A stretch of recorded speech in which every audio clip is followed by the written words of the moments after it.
सभी को नमस्कार। मैं संदीप कुमार, आपका संस्कृत टीचर।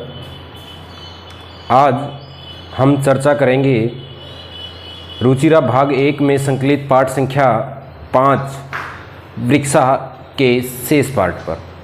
हमने इसके हिंदी अनुवाद पर चर्चा की है अपनी पहले 2 वीडियो में, और उससे नेक्स्ट वीडियो 3 में हमने क्या किया है, अभ्यास कार्य पर चर्चा की है। अभ्यास कार्य के बचे हुए शेष पाठ पर हम आज चर्चा करेंगे। तो कक्षा 6 पाठ संख्या 5 वृक्षा अभ्यास कार्य, हम 4 क्वेश्चन पर चर्चा कर चुके हैं, 4 प्रश्नों पर चर्चा कर चुके हैं।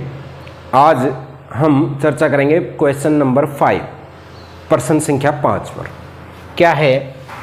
समुचितई पदई रिक्त स्थानानि पूर्यत। उचित पदों से रिक्त स्थान की पूर्ति कीजिए। यहाँ हमने क्या बढ़ना है, विभक्ति के अनुसार और वचनों के अनुसार यहाँ पर ये जो डैश दिए हुए हैं ये फिल करने हैं। लेकिन हमारी हेल्प के लिए, हमारी सहायता के लिए इन्होंने यथा भी दिया हुआ है साथ में, तो उसी को देखते हुए, उसी की सहायता लेकर हमने इन डैश को फिल करना है। जैसे ये विभक्ति है, एक वचन, द्विवचन और बहुवचन। प्रथमा में क्या दिया है इन्होंने, यथा में गजह गजऊ गजहा, गजह गजऊ गजहा। तो प्रथमा में गजह है, द्विवचन में, एक वचन में गजह है, द्विवचन में गजऊ और बहुवचन में गजहा। तो हमने अश्व है, अश्व दिया है यहाँ पर, और ये डैश है और ये डैश है यहाँ पर। तो ये डैश और ये डैश हमने फिल करना है। कैसे करेंगे, इनको देखते हुए, जिस प्रकार से ये है, क्योंकि ये भी पुल्लिंग का है और ये भी पुल्लिंग का है, ये भी एकारांत है और अश्व भी एकारांत ही है। गजह भी एकारांत है और अश्व भी एकारांत है, तो अश्वऊ हो जाएगा, अश्वऊ। प्रथमा और द्वितीय द्विवचन समान रहते हैं। सभी शब्द रूपों के प्रथमा और द्वितीय द्विवचन समान रहते हैं। प्रथमा और द्वितीय विभक्ति के द्विवचन समान रहते हैं। फिर है बहुवचन, गजहा, अश्वहा हो जाएगा, अश्वहा। फिर नेक्स्ट क्या है, द्वितीय विभक्ति। द्वितीय में सूर्यम, सूर्यऊ, सूर्यान, सूर्यम, सूर्यऊ, सूर्यान। इन्होंने चंद्रान दिया है, चंद्रम, चंद्रम, चंद्रऊ, चंद्रान हो जाएगा, चंद्रम, चंद्रऊ, चंद्रान हो जाएगा।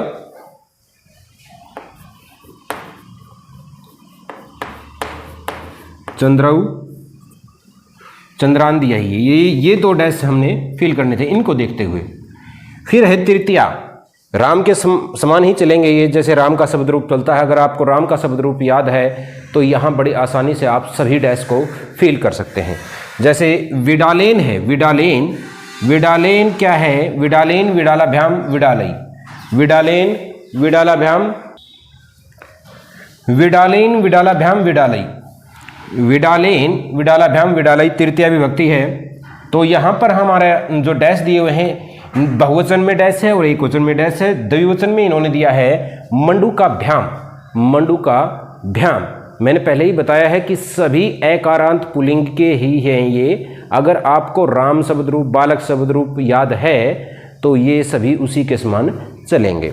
तो मंडूकेन हो जाएगा,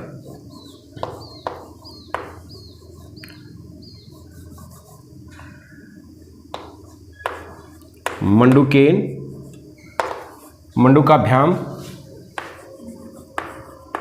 मंडो कई, मंडो कई। ये इस प्रकार से हमने डैश इसमें फिल कर लेने हैं। चतुर्थी विभक्ति है सर्पाए, सर्पाभ्याम, सर्पेभ्य।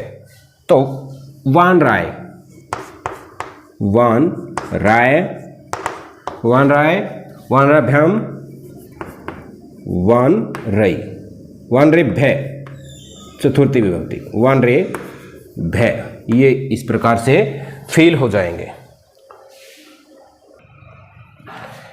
नेक्स्ट क्या है, पंचमी विभक्ति मोदकाद मोदकाभ्याम मोदकेभ्य। पंचमी विभक्ति में क्या है, मोदकात मोदकात मोदकाभ्याम मोदकेभ्य। यहाँ डैश है, एक वचन में द्विवचन में डैश है, और दिया क्या है इन्होंने हमारे को वृक्षेभ्य दिया है।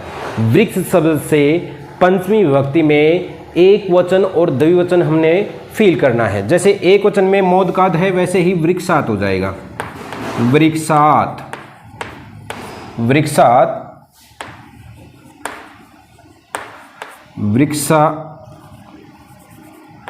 वृक्षाभ्याम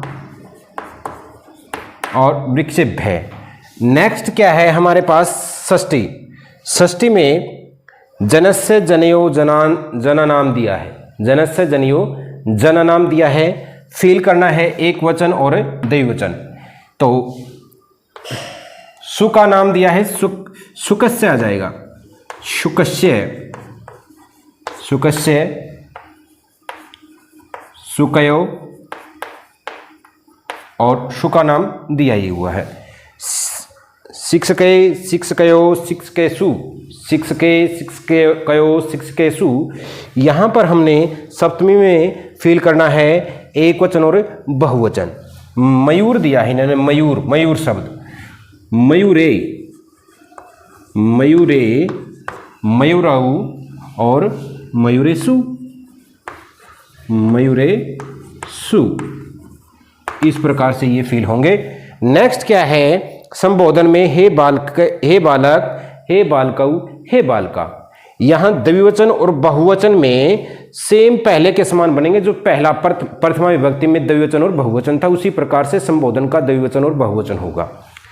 तो यहाँ पर हमने नृतक शब्द मिलेगा, नृतक नृतक नृतक में हे लगा देंगे, लगाए या ना लगाए, लेकिन संबोधन चिन्ह जरूरी है। तो हे नृतक, हे नृतिकऊ, हे नृतिका। तो ये इस प्रकार से आपका question number 5 complete. Question number 6 में देखते हैं। क्वेश्चन नंबर 6 में क्या है, भिन्न प्रकृति पदम चिनुत, जिसकी प्रकृति अलग है, जो इन शब्दों में 3 शब्दों से अलग है, उसको छांटकर आंसर लिखना है, उसको छांटकर लिखना है। तो देखते हैं कै भाग में क्या है, गंगा, लता, यमुना और नर्मदा। तो गंगा भी नदी का नाम है, यमुना भी नदी का नाम है, और नर्मदा भी एक नदी है। लेकिन लता क्या है, लता नदी से भिन्न प्रकृति है लता की। तो यहाँ पर लता आंसर रहेगा। आंसर क्या रहेगा, लता। नेक्स्ट क्या है, उद्यानम, कुसुमम, फलम और चित्रम। तो उद्यानम बाग, बाग में फूल भी होते हैं और फल भी होते हैं, लेकिन चित्र इनसे अलग प्रकृति का है, इनकी प्रकृति भिन्न है। तो आंसर क्या रहेगा, चित्रम चित्रम। नेक्स्ट है लेखनी, तुलिका, चटका, पाठशाला। पाठशाला में यानी कि विद्यालय में ये ज़रूरी चीज़ें हैं, बेसिक चीज़ें हैं, जो एक अध्यापक के पास पढ़ाने के लिए ज़रूरी चाहिए होती हैं। लेखनी कलम, तुलिका वो स्टिक, जिससे दर्शाया जाता है कि यहाँ ये है, ये यहाँ ये है, इस प्रकार से कुछ दर्शाने के लिए एक स्टिक जैसी कुछ होती है, उसे तुलिका। चटका चिड़िया होती है, और पाठशाला विद्यालय होता है। पाठशाला, तुलिका और लेखनी तो एक प्रकृति है, लेकिन चटका क्या है, भिन्न प्रकृति है, चटका। नेक्स्ट है आम्रम, कदलीफलम। आम, कदलीफलम केला, और नारंगम क्या होता है, नारियल। ये तो फल हैं, लेकिन मोदकम क्या है, लड्डू। लड्डू की प्रकृति फल से भिन्न ही है, तो आंसर क्या लिखेंगे, मोदकम। आंसर मोदकम।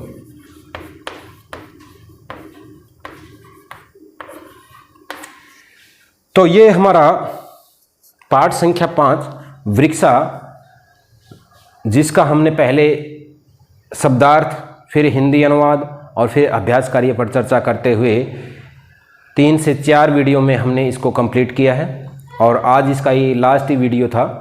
और नेक्स्ट हम चर्चा करेंगे पाठ संख्या 6 पर, रुचिरा भाग 1 में पाठ संख्या 6 पर।